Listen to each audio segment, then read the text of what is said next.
James Herriot, un veterinario en apuros. Capítulo 12. Con mi sueldo de 7 chelines y 3 peniques al día, de los cuales se deducía la manutención de mi esposa e hijo, no podía permitirme una buena vida aún de haberlo deseado. Pero una tarde que estaba en Windsor, decidí darme el lujo de tomar un vaso de cerveza. Al abrir de un empujón la puerta de la taberna, lo primero que vi fue un hombre sentado en una esquina del bar con un perrito bajo la silla. Detalles como aquel me devolvían inconscientemente a mi vida anterior, y creí oír de nuevo a George Wilkes, el subastador, en las armas de Drovers de Darrowby.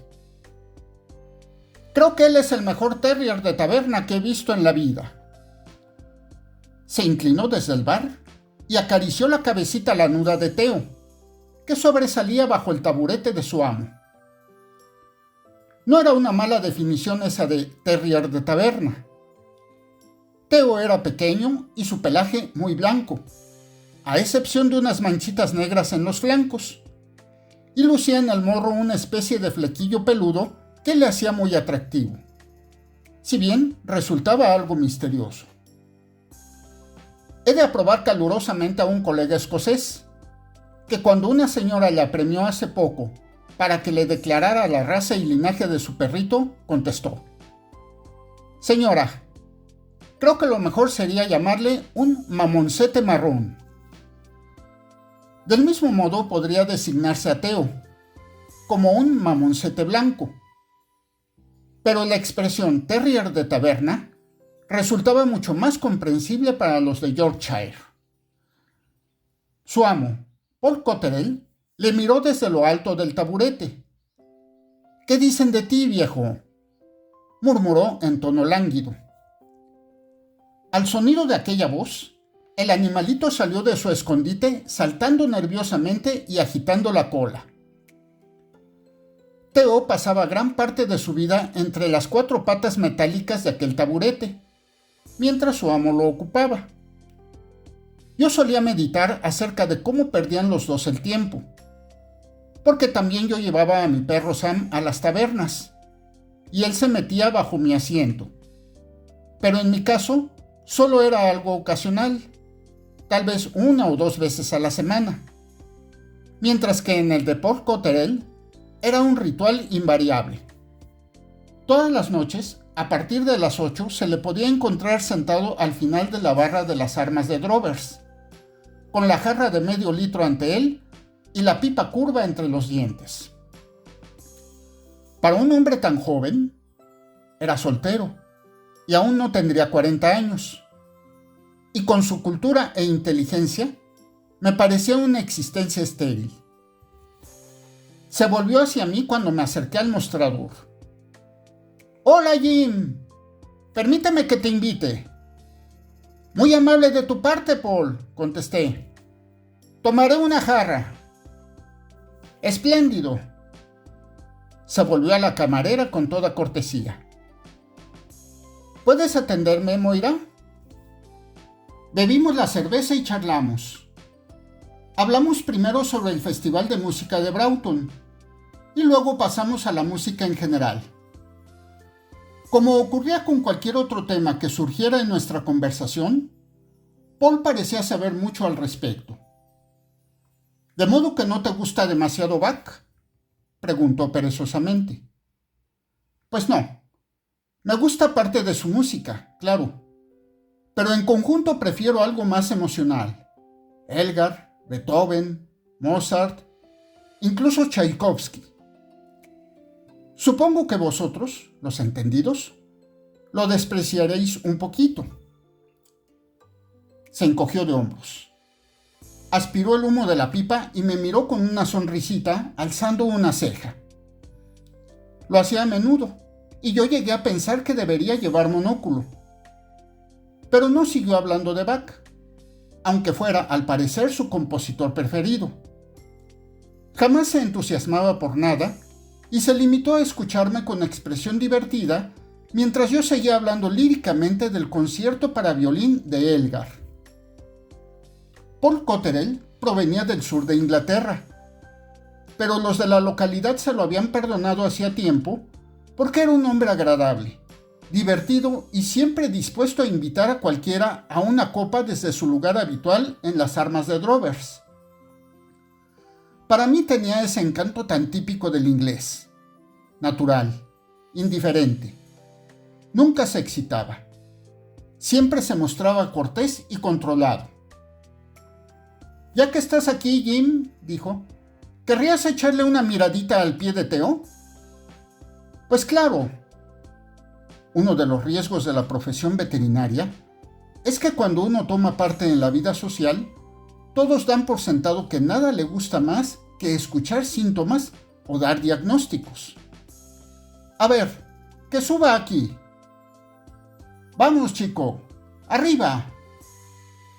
Paul se dio un golpecito en las rodillas y el perrito saltó y se sentó en ellas, los ojos brillantes de placer. Como siempre, pensé que Theo debería dedicarse al cine. Era el perrito perfecto para una película, con su carita risueña y extraordinariamente peluda. La gente pagaba buen dinero para ver otros como él en los cines del mundo entero. «Muy bien, Theo», dije, alzándolo de las rodillas de su dueño. «¿Dónde te duele?» Paul indicó el pie derecho con el extremo de la pipa. «Es ese. Ha estado cojeando un poco durante los últimos días». «Ya veo». Coloqué al animalito boca arriba sobre mis rodillas y luego me eché a reír. «Oh, solo se trata de una uña rota. Aún llevo un pedacito colgando.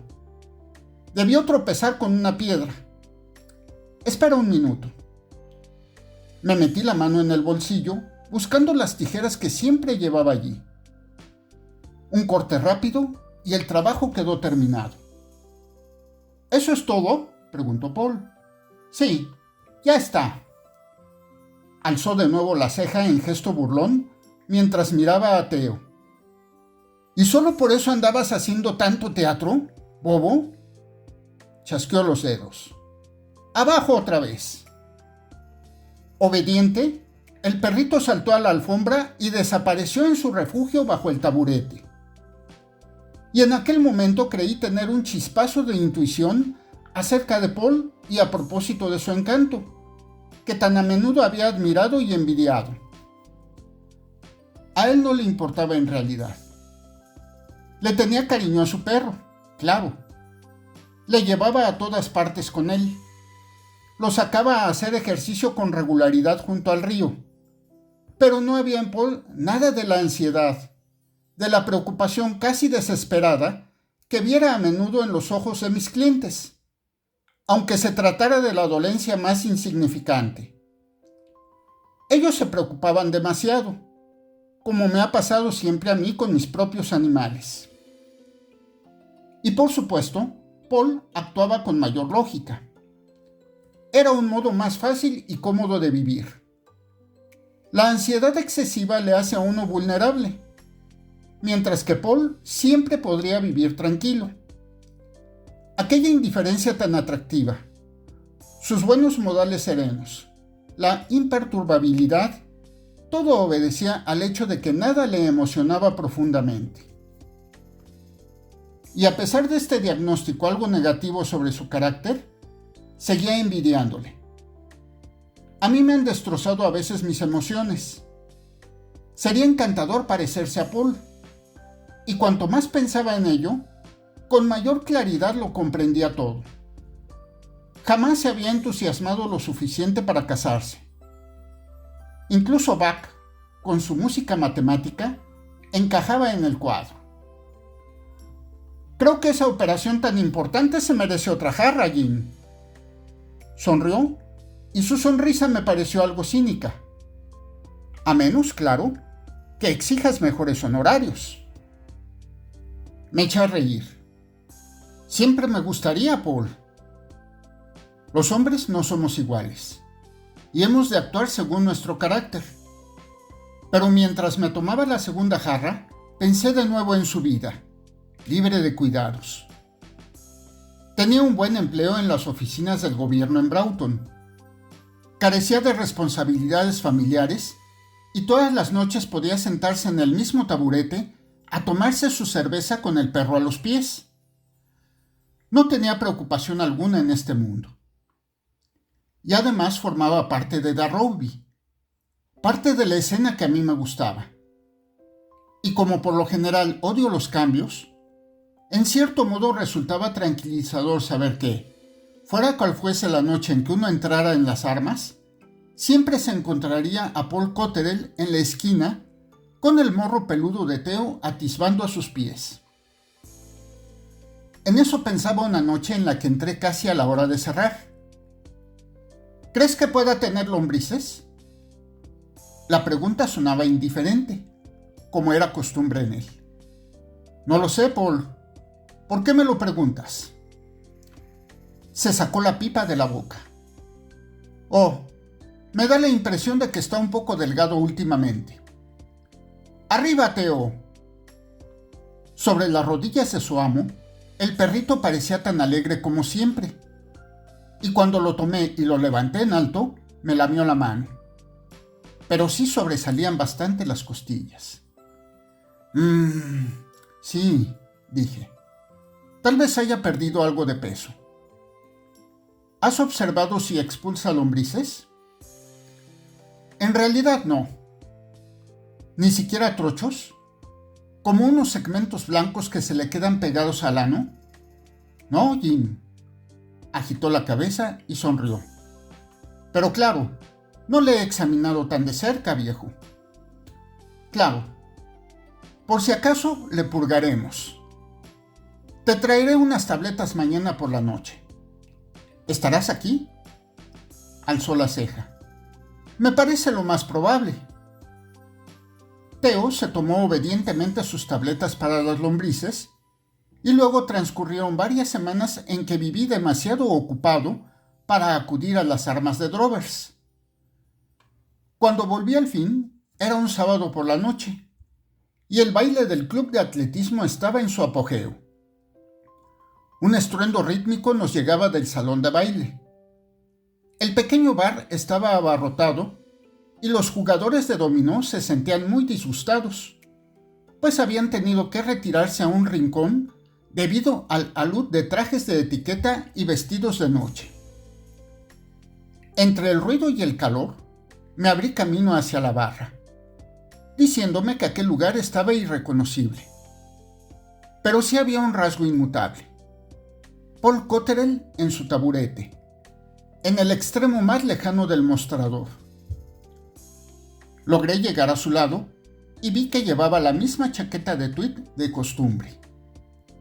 ¿No bailas, Paul? Entrecerró los ojos. Agitó la cabeza lentamente y me sonrió sin dejar de morder la pipa. Eso no es para mí, muchacho, murmuró. Demasiado esfuerzo. Miré hacia abajo y vi algo más, también inmutable. Theo estaba bajo el taburete, procurando resguardar su hocico de aquel lío de piernas. Pedí 2 cervezas e intentamos conversar, pero era difícil entenderse con aquella babel de voces. Una y otra vez nos separaban brazos ansiosos que se tendían hacia el mostrador, y unos rostros enrojecidos nos gritaban un saludo al tropezar con nosotros. La mayor parte del tiempo nos limitamos a mirar en torno. Luego se inclinó Paul y me habló al oído. Le di esas tabletas a Theo, pero sigue adelgazando. ¿Sí? Le grité en respuesta. Pues es raro. Sí. ¿Querrías echarle una mirada? Asentí. Él chasqueó los dedos y el perrito estuvo sobre sus rodillas al instante. Estiré la mano y lo coloqué sobre las mías. E inmediatamente advertí cuánto más ligero era ahora. Tienes razón, dije. Está perdiendo peso. Colocándomelo en el regazo, le bajé un párpado y vi que la conjuntiva estaba pálida. Grité de nuevo. Está anémico. y proseguí el examen del rostro. Tras el ángulo de la mandíbula, descubrí que las glándulas linfáticas posfaríngeas estaban muy abultadas. Esto era extraño. ¿Tendría alguna infección en la boca o en la garganta? Miré impotente en torno mientras maldecía de esa costumbre que tenía Paul de consultarme sobre su perro en una taberna. Quería examinar al animal, pero no iba a colocarlo, por supuesto, entre los vasos y sobre el bar. Estaba intentando sujetarle de modo más conveniente, a fin de examinarle la garganta, cuando mi mano se deslizó tras la pata anterior y se me fue el alma a los pies al tropezar con la glándula axilar, porque también esta estaba muy abultada. Pasé los dedos a su entrepierna y allí estaba la glándula inguinal, tan prominente como un huevo, y la preescapular también. Mientras continuaba examinándole febrilmente, comprendí que todas las glándulas linfáticas superficiales habían aumentado varias veces su tamaño normal. La enfermedad de Hodgkin. Por unos momentos dejé de oír los gritos y las risas, y el estruendo ahogado de la música. Luego alcé los ojos hacia Paul, que me miraba con toda serenidad sin dejar de fumar. ¿Cómo decírselo en aquel ambiente? Me preguntaría qué era la enfermedad de Hodgkin, y tendría que explicarle que se trataba de cáncer del sistema linfático y que era casi seguro que el perrito moriría. Mientras trataba de pensar a toda prisa, acariciaba la cabeza de Theo, y éste volvió hacia mí su rostro, tan cómico con sus patillas. La gente seguía apretujándonos. Brazos desconocidos nos pasaban vasos de whisky y cerveza ante el rostro, y un hombre gordo incluso me pasó el brazo por el cuello. Me incliné hacia mi amigo. Paul, dije. ¿Qué hay, Jim? ¿Quieres llevar a Theo a la clínica mañana por la mañana? Es a las 10, los domingos. Por una vez, la ceja se alzó bruscamente. Luego asintió. De acuerdo, amigo. No me molesté en terminar la copa. Empecé a abrirme camino hacia la puerta, y cuando el gentío volvía a cerrarse a mis espaldas, eché un vistazo. El rabo del perrito desaparecía en aquel instante bajo el taburete. La mañana siguiente fue una de esas en las que me despertaba temprano. Empezaba a dar vueltas en la cama a las 6 en punto y terminaba mirando al techo. Aun después de haberme levantado y haberle servido a Helen una taza de té, la espera se me hizo interminable hasta que llegó el momento que tanto temía. Paul frente a mí, al otro lado de la mesa de la clínica, y Theo sobre ella entre los dos. Se lo dije claramente. No se me ocurría ningún subterfugio. Su expresión no se alteró, pero se sacó la pipa de la boca y me miró con firmeza. Luego a su perro. Luego a mí otra vez. Oh, dijo al fin. Comprendo. Guardé silencio y él pasó lentamente la mano sobre el lomo del animalito. ¿Estás seguro, Jim? Por completo. Y lo siento muchísimo. ¿No hay tratamiento? Hay varios paliativos, Paul, pero jamás he visto que sirvieran de nada. El resultado final siempre es el mismo. Ya, asintió lentamente. Pero no parece estar tan mal. ¿Qué ocurrirá si no hacemos nada? Hubo una pausa. Bien, dije al fin. Según aumenten de tamaño las glándulas internas, ocurrirán varias cosas. La ascitis, la hidropesía. Se le desarrollará el abdomen. En realidad, puedes ver que ya lo tiene un poco hinchado. Sí, lo veo, ahora que lo dices. ¿Algo más? Y al crecer las glándulas torácicas, respirará con dificultad. Eso ya lo he notado. Se queda sin aliento tras un breve paseo. Y cada vez estará más delgado y más débil. Paul se miró los pies por unos momentos. Luego se enfrentó conmigo. Luego todo se resume en que va a sufrir mucho lo que le queda de vida. Tragó saliva. ¿Cuánto durará? Unas semanas. Varía según el caso. Tal vez hasta 3 meses. Bien, Jim. Le acariciaba el pelo al perro. No puedo permitir que eso ocurra. Es responsabilidad mía. Debes hacerle dormir ahora antes de que empiece realmente a sufrir. ¿No estás de acuerdo? Sí, Paul. Es lo más amable que se puede hacer. ¿Quieres hacerlo inmediatamente, en cuanto yo atraviese esa puerta? Lo haré, contesté. Y te prometo que no se enterará de nada. El rostro de Paul tenía una expresión extraña, helada en exceso. Volvió a colocarse la pipa entre los dientes, pero se le había apagado, de modo que la guardó en el bolsillo. Entonces se inclinó y acarició suavemente la cabeza del perrito. El rostro peludo, con aquel absurdo flequillo sobre el morro, se volvió hacia él, y por unos momentos los dos se miraron. Luego Paul murmuró: «Adiós, amigo», y salió rápidamente de la habitación. Yo mantuve mi promesa.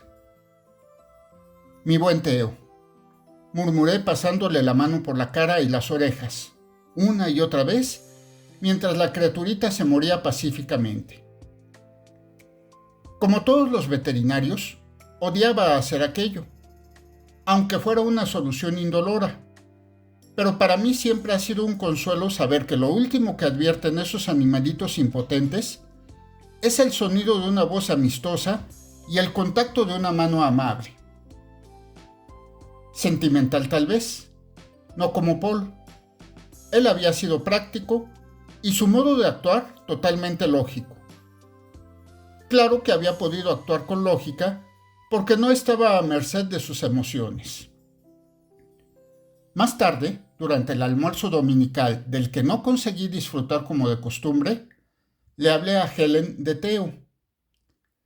Tenía que decirle algo porque me había servido un magnífico guiso preparado en nuestro hornillito de gas, único medio del que disponíamos, y no podía hacer justicia a sus artes culinarias. Sentado en el taburete la miré. Hoy me tocaba a mí comer a esa altura. ¿Sabes, Helen?, dije. Ha sido una lección de objetividad para mí. Me refiero al modo en que Paul actuó. Si yo hubiera estado en su lugar, me habría mostrado vacilante. Habría tratado de retrasar lo inevitable. Ella pensó por un momento. Bueno, es lo que haría la mayoría de la gente. Sí, pero no él. Dejé el cuchillo y el tenedor y miré la pared. Él se comportó con una madurez extraordinaria. Supongo que Paul tiene una de esas personalidades sobre las que lees en los libros. Muy bien ajustado, perfectamente controlado. Vamos, Jim, sigue comiendo. Comprendo que fue triste, pero había de hacerse. Y no debes empezar a criticarte a ti mismo. Paul es Paul y tú eres tú. Tomé de nuevo un trozo de carne, pero no pude evitar la impresión creciente de mi propia falta de adecuación. Luego miré de reojo y vi que mi esposa me sonreía.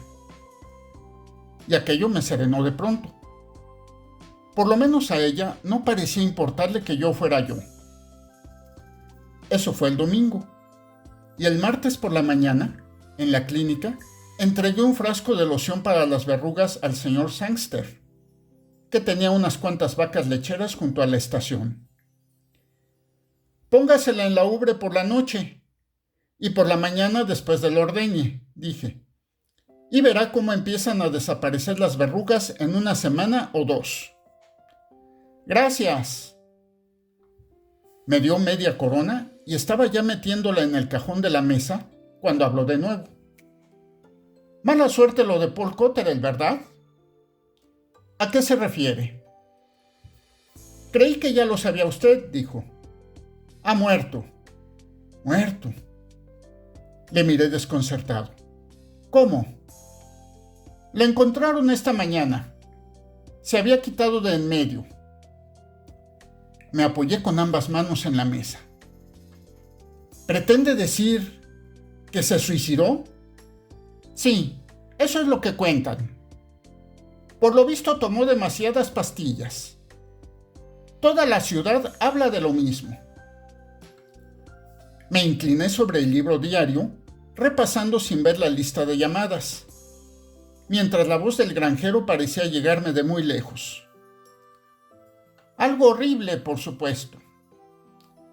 Era un tipo agradable. Supongo que todos le apreciaban. Más tarde, ese mismo día, y al pasar ante la casa donde se alojaba Paul, vi a su patrona, la señora Clayton, en la puerta. Me detuve y bajé del coche. Señora Clayton, dije, aún no puedo creerlo. Ni yo tampoco, señor Herriot. Es terrible. Estaba muy pálida y con los ojos enrojecidos. Llevaba 6 años viviendo aquí, ¿sabe? Era como un hijo para mí. Pero, ¿por qué diablos? Oh, fue la pérdida de su perro. No pudo soportarlo. Una oleada de tristeza pareció engullirme y ella me puso la mano en el brazo. No lo tome así, señor Herriot. No fue culpa suya. Paul me lo contó todo y nadie podría haber salvado a Theo. La gente también muere de eso, además de los perros. Asentí sin hablar y ella continuó. Pero le diré algo en confianza, señor Herriot. Paul no podía soportar algunas cosas como usted y como yo. Era su modo de ser. Verá, él sufría de depresión. ¿De depresión? ¿Paul? Oh, sí. Había estado mucho tiempo en tratamiento médico y tenía que seguir tomando sus tabletas. Se esforzaba en actuar con valentía y naturalidad, pero llevaba muchos años con problemas de nervios. Problemas de nervios. Jamás habría imaginado. Ni usted ni nadie, pero así era. Tuvo una infancia muy desgraciada, por cuanto he oído. Tal vez por eso le tuviera tanto cariño a su perro. Estaba demasiado unido a él en realidad. Sí. La señora Clayton sacó un pañuelito muy arrugado y se sonó. Como le dije, el pobre lo había pasado muy mal en esta vida, pero era un chico valiente. Ya no había nada más que decir. Me alejé de la ciudad en el coche y las serenas colinas verdes fueron el contraste que necesitaba para calmar aquel torbellino que era mi mente. Para que te creas un buen juez de caracteres, Herriot, me dije. No podía haber estado más equivocado. Sin embargo, Paul libró su batalla con un valor que consiguió engañar a todo el mundo. Reflexioné acerca de la lección de objetividad que creía haber recibido de él. Paul sí me había dado una lección, en realidad. Una lección de otra clase y que yo no he olvidado nunca. Existen muchas personas como Paul, que no son lo que parecen.